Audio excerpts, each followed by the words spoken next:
few days ago, when I was out and about doing some recording on relationship dynamics, a woman stopped and was listening to my conversation. And after I finished, she asked me a question. She was telling me a story about a guy that she's dating.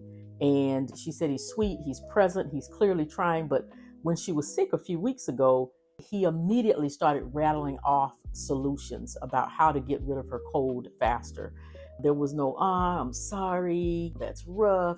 He just went straight to the solutions. And so she wanted to know, is that a red flag? And so I want to give you the framework that I gave her, because I think a lot of you are asking the same question, probably about a lot of different situations.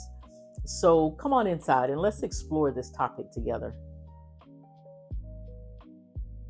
The framework I refer to is rib versus spine. And so here it is. In your body, you can lose a rib and still function. It's uncomfortable and it may not be ideal, but your body can adapt. Your spine is different though. Your spine is structural, and without it, you don't stand. So relationships have rib issues and spine issues, and confusing the two is one of what I think is the most common ways that people either walk away from something that's workable or they stay in something that's unhealthy. So rib issues are preferences, their styles and differences in how people show love, how they communicate, or how they approach problems. And they're real, they matter, they're worth talking about, but they're negotiable. They can flex. Two people can adapt around a rib issue and build something very strong and meaningful. And then there are spine issues. And spine issues are about character, value, moral, safety, respect, honesty, fidelity, how someone treats you when they're angry, or whether your core values about family, faith, integrity actually align. Spine issues don't flex because they're not about style. They're about who someone actually is. So let's go back to the question that the young lady had. She was really asking him offering a solution instead of comfort. Is that a red flag? And so my response would be no, it's a rib issue. And what she's describing is a difference between how people respond to distress. Some people default to emotional attunement first, while others default to problem solving first. And neither one is wrong. Neither one means that the person doesn't care. It just means that their instinct in that moment was different from what she needed, or his instinct was different from what she needed. And here's the good news. This is one of the most fixable things in a relationship, because you can literally just say to the person something like, when I'm not feeling well, I don't need the fix right away. I just need you to sit with me in it first, and then we can talk about solutions. And so a person who cares about you can learn that. And that's not asking them to change who they are. That's giving them information that they didn't have. Now, here's the part that I think matters most, and I think it's the part that most of us miss, especially in the midst of a emotional, interchange. Your nervous system doesn't just register what's healthy, it registers what's familiar. And so if you grew up in a home where love looked a certain way, maybe emotionally expressive, or, maybe reserved, or conflict avoidant, or maybe conflict loud, then your body built its definition of safe around that pattern. And researchers who study attachment call these old imprints enduring vulnerabilities. And that simply means that they're the lasting shape earlier relationships leave on how we read closeness and threat in new situations. So when someone loves you differently than what you're used to, even if it's a healthier way, your nervous system can misfire and read it as wrong. And not because it's actually a problem, but because it's unfamiliar. And that unfamiliar feeling can masquerade as a red flag when it's really just a different rib structure than the one that you grew up around. And so this is how some people self-sabotage without really realizing it. They walk away from something that could be genuinely good because it doesn't feel like home. And home was never actually healthy to begin with. Here are 2 questions to ask yourself.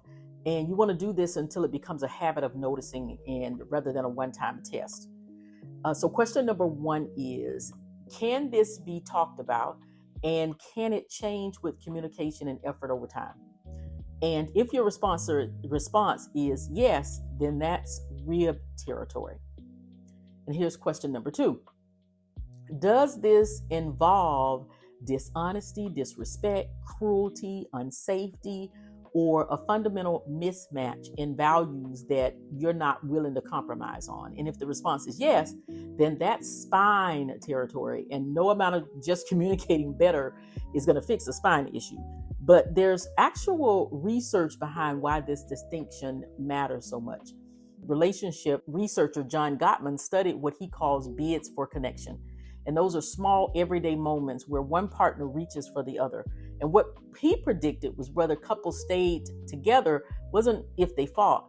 It was whether they consistently turned toward each other's bid instead of away or against them. So couples who lasted turned towards each other's bids more often than couples who didn't. And the couples who didn't only did so about a third of the time as the couples who did stay together. So notice what this tells us. It's not about being perfect at meeting every need exactly right. It's about the pattern. So do they generally turn towards you or away from you when you reach for them? Okay, so there's another layer to this idea of rib versus spine that helps me not to oversimplify this. And so here it is.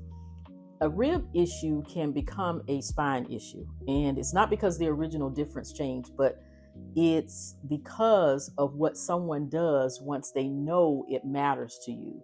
So let's say if you tell him, in this case, based on the question that the young lady had, if you tell him clearly and kindly, I need comfort before solutions, and he hears you and he adjusts, even imperfectly, that's a rib issue being handled in a healthy way.